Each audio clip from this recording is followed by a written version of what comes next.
Communiqué de presse.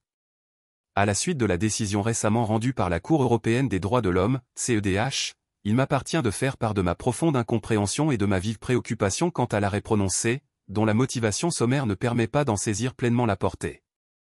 Pour information, la CEDH a jugé que, la Cour juge à la lumière de l'ensemble des éléments en sa possession, et pour autant que les faits dénoncés relèvent de sa compétence, que ceux-ci ne révèlent aucune apparence de violation des droits et libertés garantis par la Convention ou ses protocoles et que les critères de recevabilité exposés aux articles 34 et 35 de la Convention n'ont pas été satisfaits. La Cour déclare la requête irrecevable.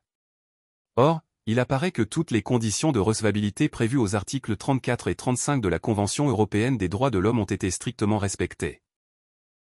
L'article 34 garantit à toute personne physique le droit de saisir la Cour si elle s'estime victime d'une violation de la Convention, tandis que l'article 35 encadre les conditions de recevabilité, notamment l'épuisement des voies de recours internes et le respect des délais.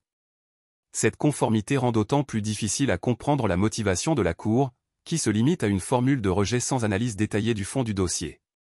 Face à cette situation, et malgré le caractère définitif de la décision, j'ai décidé d'engager avec mes conseils Maître Emmanuel Daoud et Maître Julie Bolo-Joly, toutes les démarches encore envisageables pour faire valoir mes droits et obtenir des explications quant à l'absence de motivation substantielle de l'arrêt.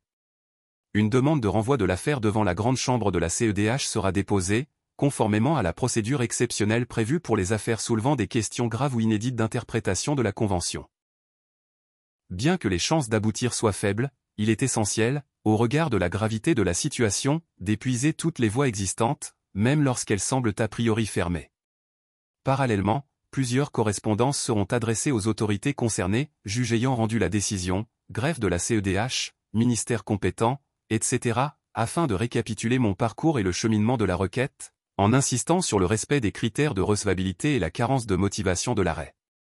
Je tiens à rappeler que la reconnaissance du droit de recours individuel devant la CEDH n'est plus facultative pour les États parties à la Convention, mais constitue une garantie fondamentale pour la protection des droits et libertés en Europe.